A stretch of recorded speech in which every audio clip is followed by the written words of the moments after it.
महाराष्ट्राच्या राजकारणात सध्या एक नवीन वळण पाहायला मिळतंय आणि ते म्हणजे ठाकरे बंधू आणि त्यांच्या पक्षातील संभाव्य जवळीक। खरं तर 5 जुलै रोजी होणाऱ्या संयुक्त मेळाव्याच्या घोषणेनंतर राजकीय वातावरण चांगलंच तापलंय।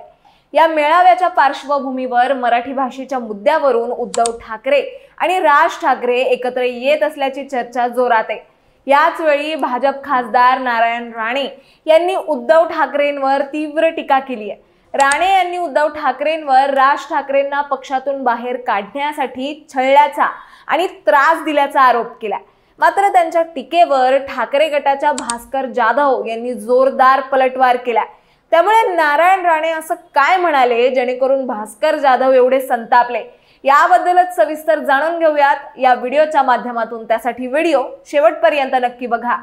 मुंबईतील वरळी डोब या ठिकाणी ठाकरेंची शिवसेना आणि मनसे यांचा भव्य एकत्रित मेळावा होणार आहे। ठाकरेंच्या शिवसेनेकडून संजय राऊत, अनिल परब, वरुण सरदेसाई तर मनसेकडून बाळा नांदगावकर, अभिजित पानसे, संदीप देशपांडे, नितीन सरदेसाई यांच्याकडे नियोजनाची जबाबदारी देण्यात आली आहे।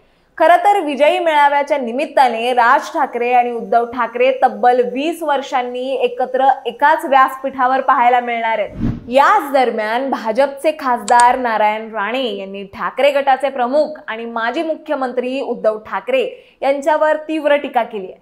नारायण राणे म्हणाले की जो बूंद से गई वो हौद से नहीं आती। उद्धव ठाकरे भाऊबंदकी या नात्याने राज ठाकरे यांना परत जवळ करायचे प्रयत्न करतात। उद्धव ठाकरेंनी राज ठाकरे यांना छळलं होतं, त्रासही दिला होता।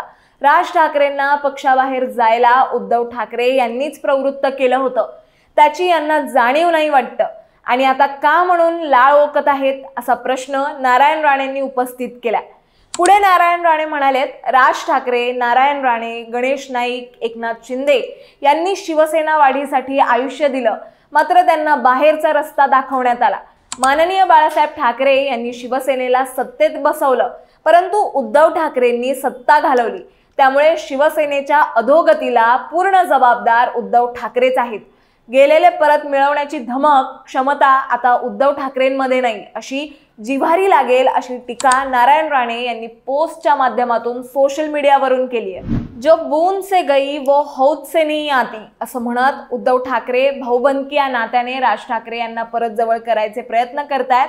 नारायण राणेंच्या या टीकेवरून शिवसेना ठाकरे गटाचे नेते भास्कर जाधव यांनी नारायण राणे यांच्यावर जोरदार हल्लाबोल केलाय।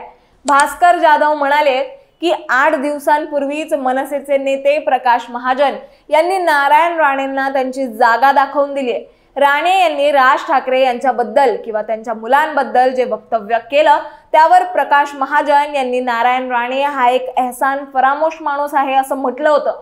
महाजनांनी राणेंना दिलेलं उत्तर पुरेसं असल्याचं म्हणत भास्कर जाधवांनी नारायण राणेंना डिवचले। एवढंच नाही तर भास्कर जाधव यांनी नारायण राणे आणि राणे फॅमिलीची चोच नेहमी नरकातच बुडालेली असल्याची घणाघाती टीका केली आहे। मुळात राणेंनी इतरांची काळजी करण्यापेक्षा तुम्ही तुमचा पक्ष का सोडला, तुम्ही तुमचा पक्ष काढला आणि 1 वर्षात आपला स्वतःचाच पक्ष का सोडला, त्याचं उत्तर महाराष्ट्राला द्या।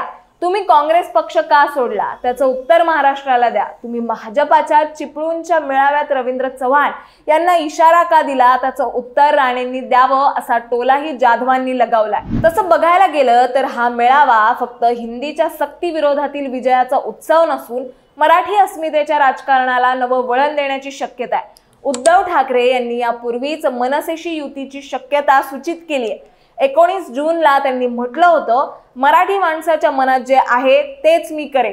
याशिवाय स्थानिक स्वराज्य संस्थांच्या निवडणुका जवळ येत असताना ही एकत्र येण्याची प्रक्रिया राजकीय दृष्ट्या महत्त्वाची ठरण्याची शक्यता आहे। शेवटी काय, मराठी विजय मेळावा आणि ठाकरे बंधूंची एकत्र येण्याची शक्यता यामुळे महाराष्ट्राच्या राजकारणात नवे समीकरण उदयास येण्याची चिन्ह आहेत।